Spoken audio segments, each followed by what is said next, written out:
Okay, so what I'm going to be doing this game is I am playing as Dak. I'm going to go for Espionage, and I'm going to do a marketplace boom, is what I like to refer to it, with using the transfer depots.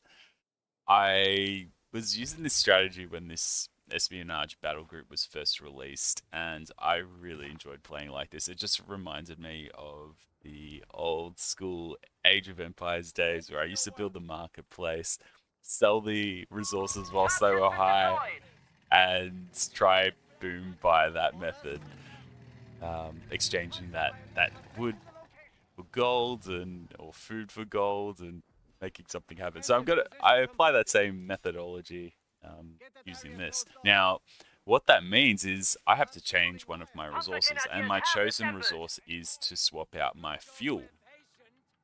I'm happy to trade out my fuel as DAC, and I'll be committing to tier 0, 1, and 2. I won't be taking to tier 3, 4 Panzer 4s by any means. So I am committing early on to a very high manpower based build. So that's what this is really strong for the transfer depots. It allows you to transform fuel into manpower. So we'll see how we go. I probably will activate that maybe around 10-15 minutes into the game, and then keep on popping it off every so often as I can, because there is a timer included on it. So what I'm doing here, I'm just working my way into the center of the map. I am up against a British player, Auxiliary Priest. He is in the top 120. I'm top 60 with Dak. I can't see him yet, so I'm just going to jump into that house. It looks like he's hunting with his dingo, so I'm going to hold the garrisons where I can. The dingo's pretty strong. You don't want to get close to it by any means, and you just want to flank it where possible. So I've got a flank here. I'll get the pioneers. I'll shoot off some rounds, jump into this screen cover, and move my men across to support this. I can give chase, and I will give chase.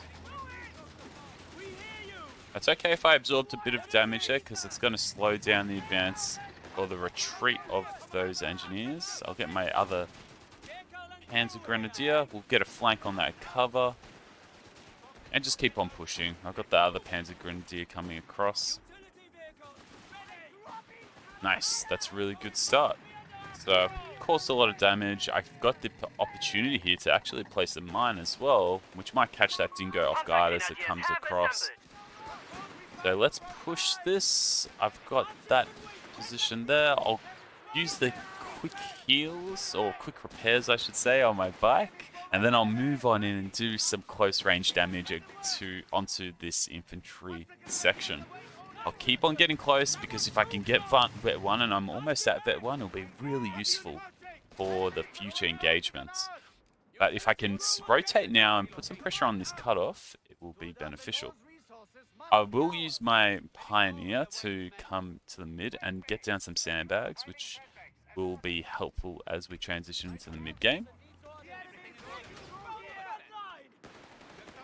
And I've got his cutoff. This is a big win here. I just got to hold this side of the map, because he's going to push this side without a doubt. So I'm going to flood all my units to this side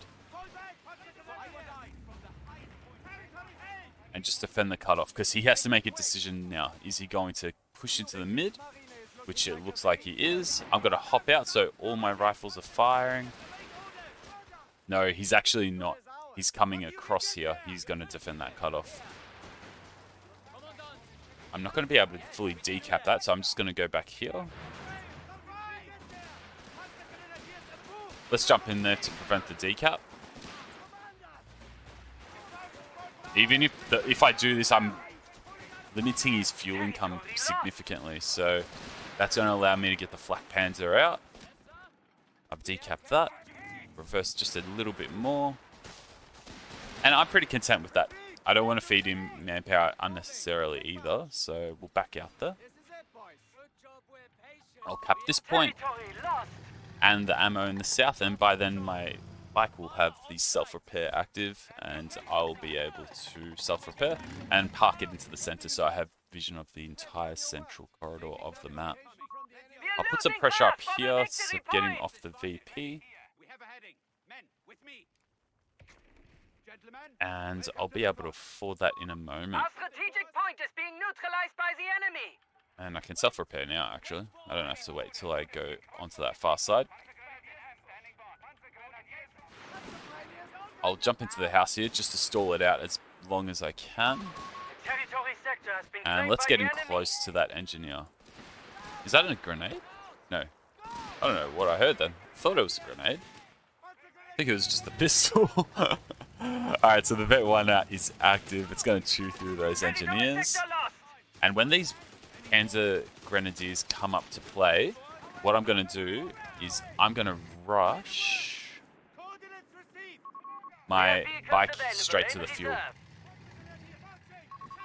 victory point is being neutralized by the enemy. Let's hop there. I'm going to throw a grenade just to make him move, and then I'm going to activate my Vet 1.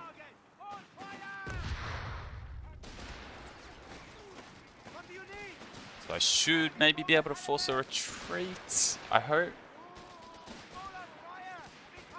The flak's about to arrive. Great, and now I can walk backwards and cap that fuel. Is that the dingo? No, I think that was that retreating squad. And let's get the espionage doctrine out. I am going to slip out a Jaeger as well to help protect my anti-tank, to help protect my flak, I should say. The enemy has taken a victory point. And I'll send the 250 to the south so that I can deal with that dingo. The bike is going to bait it, and I think I can actually build that in a moment. I can.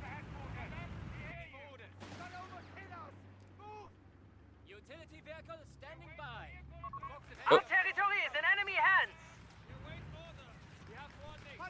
Wait, is that an MG? No.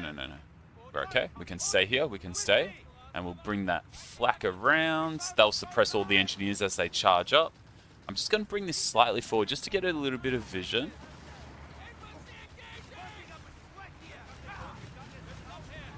Oh, wait. That was not meant to be assault sections. Okay. I'll make it work.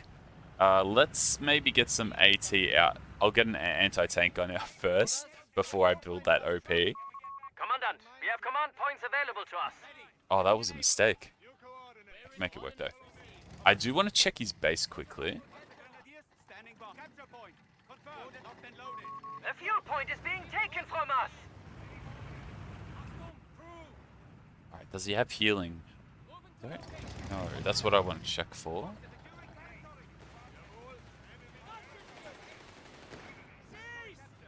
I can't see it. I reckon he's got an anti-tank gun somewhere.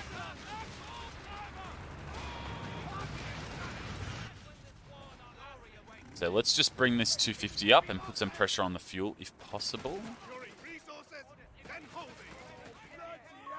Territory lost. Bring the bike up as well.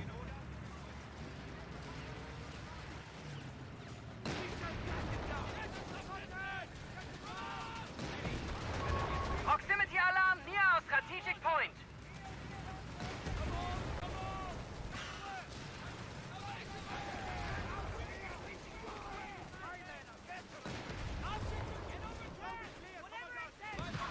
Enemy forces have claimed our sector. Alright, the Vet 1 will activate there. We'll get an anti-tank gun out. And once I've finished repairing this, I'm going to get out my fuel OP and then start booming. I'll let that four-man, or that weak squad, finish the cap.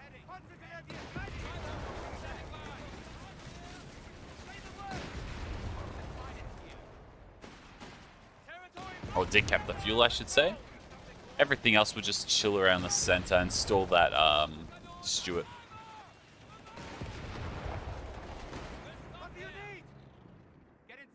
I'll maintain vision in the building, and let's start this marketplace boom. Entering the field. A Anti-tank gun's going to come up to protect. I love this. So 25 fuel for 125 manpower, and then we just keep on repeating this. That basically allows me to now get this upgrade and that upgrade, and spam mines everywhere. Help protect my flank in case he goes for a Stuart spam, which looks like it's going to be the case. So I need to just have my anti-tank gun shipping from maximum range. The fight continues. The munitions point is being taken from us. Just like that, perfect. Vision control is important here, because if he pushes me and flanks my anti-tank gun, I am in a bit of strife. But I'm going to rotate backwards now, get the healing activated on my...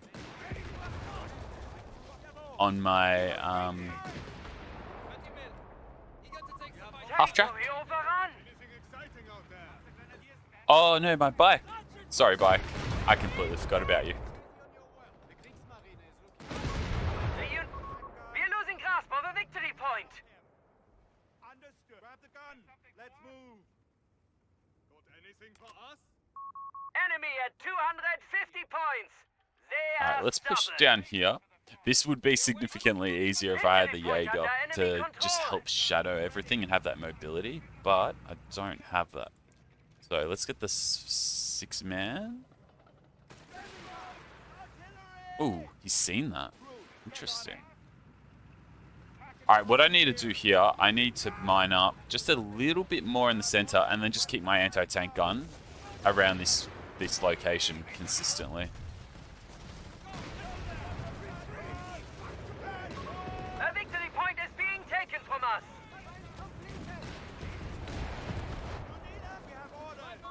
The enemy have claimed our sector. Alright, he's a little bit distracted there, which is good. That's a free kill. We have lost control of a victory point. Alright, a few more mines. I can use this in another moment, so I'll get out a med truck. It's starting to be a bit awkward to heal everything on this one unit. Points are available for use. Now we wait. Here. Grab your gear. I just need to put a couple more mines up in the north around this bend. He'll come across either here or here. And I have to also make sure I keep units around here to protect my mines. I don't want him sweeping them with ease. What I actually wouldn't mind doing before I build that, actually no, I'll put one here. Laying mines here. Prep them. I wouldn't mind chucking out a smoke. No, because I think he can see this actually. Yeah, let's smoke here. Don't go there, please. And I'm also going to get a Jaeger as well. So let's get a Jaeger out. Panzerjäger reporting in. I've got a mine there under smoke, so he won't be able to see that.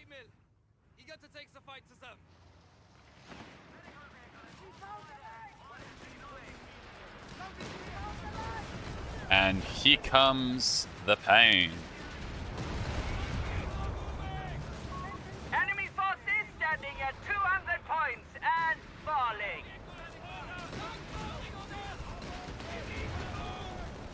Unfortunately, my mines are all in bad positions.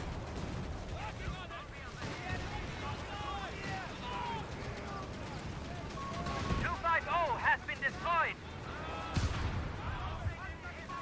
Block feeling has sustained heavy fire. Alright, that's good enough. Confirmed and understood, Commandant. Our victory point is being neutralized by the enemy. I didn't expect him to come through that avenue so wide. But we've got this now. I've got the infantry advantage on the field significantly, so I'm going to be able to bully him just with these LMG Panzer Grenadiers and then work up the map with the med truck. And that's a GG. It's really fun to play like this. I really enjoy it. Like, because it gets around the issue of DAC being limited on their manpower if you go for an infantry-based build. This is the key to get around that. Just marketplace boom, just like Age of Empires. It's the way to go. Woolaloo. So I do find if I do play like this though, it's better to transition from tier 1 to tier 2. If you go for tier 3, it's unlikely you're going to have the fuel to get out Panzer 3s or anything from the armored reserves. So whether it's a Panzer 4 or Tiger. So I like to stick just to tier 1 and tier 3. Oh, tier 1 and tier 2, sorry. So eventually late game, what this army composition would start to look like would be having some 8 rads mixed in, some martyrs, maybe a league. But otherwise, the army is what you see here on the screen. Fun way to play. Maybe not this. I'd probably have a Jaeger instead. So I'll show you the stats for those that want to see. If you want to see this build used against the United States forces, just check out the suggested video at the video's end.